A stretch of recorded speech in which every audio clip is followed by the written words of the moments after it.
Welcome to Tanishq की study hub. आज हम 9 मई के करंट अफेयर्स के कुछ इंपॉर्टेंट क्वेश्चन देखेंगे। तो चलिए शुरू करते हैं। 9 मई करंट अफेयर्स।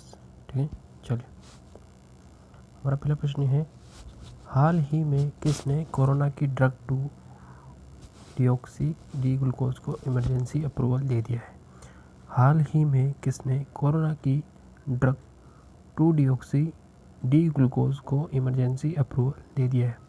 इसका ऑप्शन है विश्व स्वास्थ्य संगठन, दूसरा नीति आयोग, नंबर 3 केंद्र सरकार, option number 4 drugs controller general of India.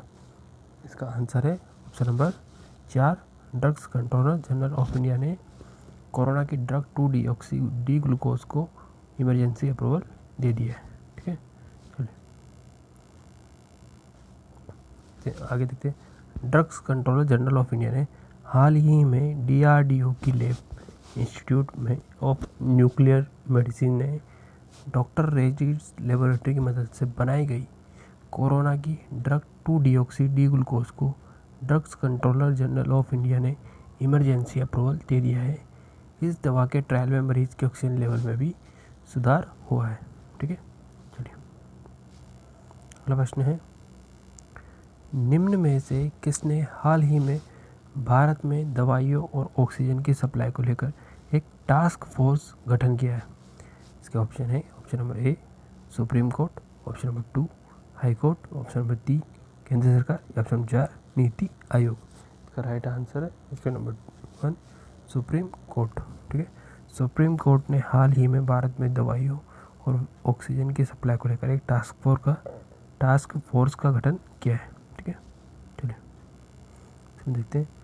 Supreme court ने हाल ही में भारत में दवाइयों और ऑक्सीजन की सप्लाई को लेकर एक टास्क फोर्स का गठन किया है, जो कि दवाइयों की उपलब्धता के लिए जरूरी उपायों के बारे में बताएगी और एक देश के राज्यों को ऑक्सीजन सप्लाई करने का वैज्ञानिक और व्यवहारिक फॉर्मूला भी तैयार करेगी। ठीक है, चलिए अगला प्रश्न है, इनमें से किस एजुकेशन बोर्ड ने हाल ही में अपना मोबाइल ऐप दोस्त फॉर लाइफ लॉन्च किया?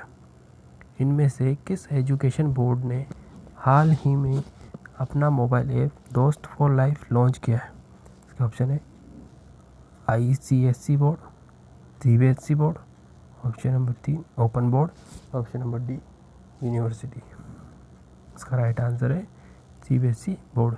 CBSE बोर्ड ने हाल ही में अपना मोबाइल ऐप दोस्त फॉर लाइफ लॉन्च किया है। ठीक है, देखते हैं।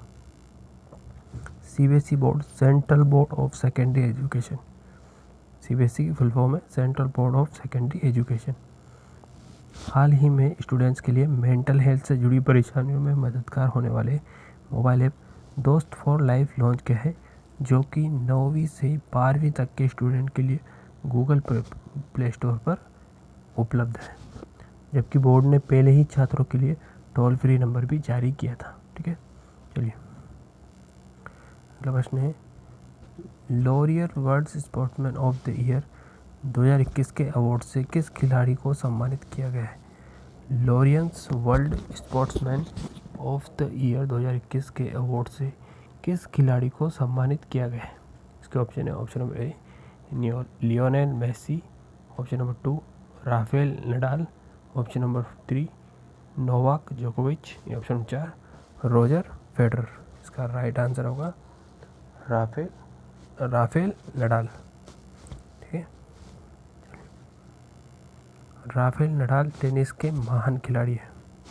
ठीक है, राफेल नडाल को Laureus world sportsman of the year 2021 के अवार्ड से सम्मानित किया गया है, जबकि जापान की नाओमी ओसाका को sports woman of the year 2021 से सम्मानित किया गया।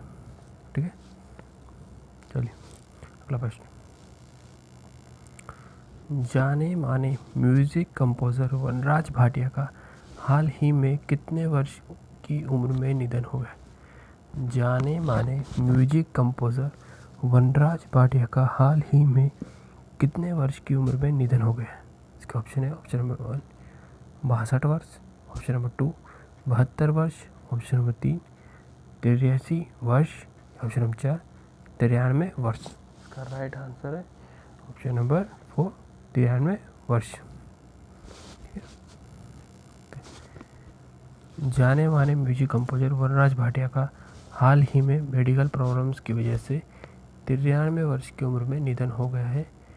ठीक है, उन्हें वर्ष 1988 में आई फिल्म तमस के लिए बेस्ट म्यूजिक डायरेक्टर अवार्ड का नेशनल अवार्ड से सम्मानित किया गया था, जबकि वर्ष 2012 में उन्हें भारत का सबसे बड़ा सम्मान पद्मश्री दिया गया था। ठीक है, 2012 में उन्हें पद्मश्री से सम्मानित किया गया था। ठीक है, चलिए अगला प्रश्न। विश्व भर में चोरी की गई सांस्कृतिक संपत्ति की पहचान करने के लिए हाल ही में किसने ऐप लॉन्च किया है? विश्व भर में चोरी की गई सांस्कृतिक संपत्ति की पहचान करने के लिए हाल ही में किसने ऐप लॉन्च किया है? ऑप्शन है, option number A World Bank, option number 2 NITI Aayog, option number C Interpol, option number D DGCI। ठीक है, इसका आंसर है इंटरपोल।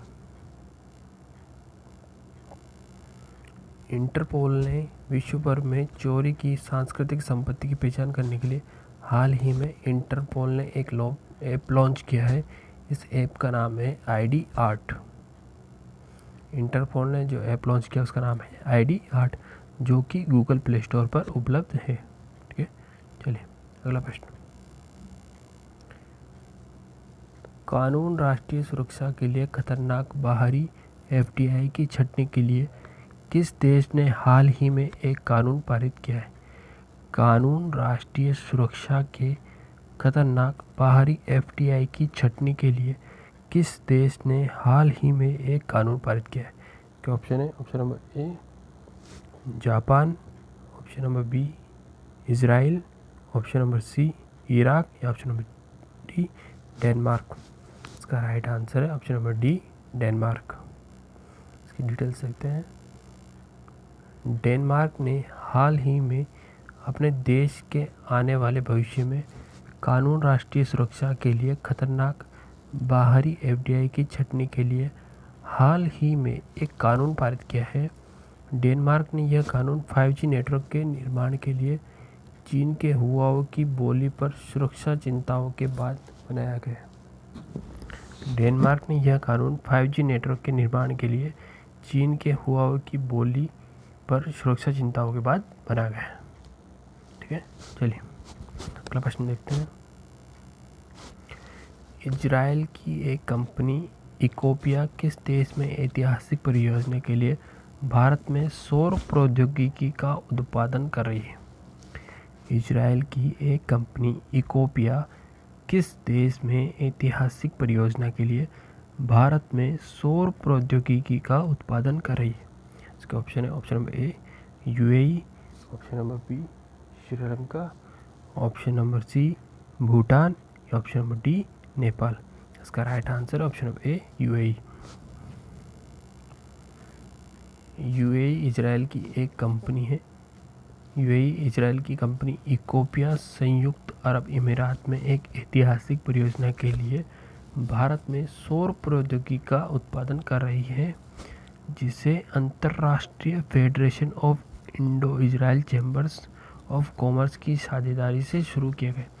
जिसे अंतर्राष्ट्रीय federation of Indo Israel chambers of commerce की साझेदारी से शुरू किया गया है। ठीक है, इस परियोजना के लिए तीनों देशों के बीच त्रिपक्षीय साझेदारी की शुरुआत की गई है। ठीक है, चलिए तो ये थे हमारे आज के कुछ करंट अफेयर्स के इम्पोर्टेंट क्वेश्चन। वीडियो अच्छी लगी हो तो वीडियो को लाइक शेयर और सब्सक्राइब जरूर करें, और चैनल को सब्सक्राइब करना ना भूलें, और ऐसी ही वीडियो के लिए बने रहिए। तब तक के लिए धन्यवाद। जय हिंद, जय भारत।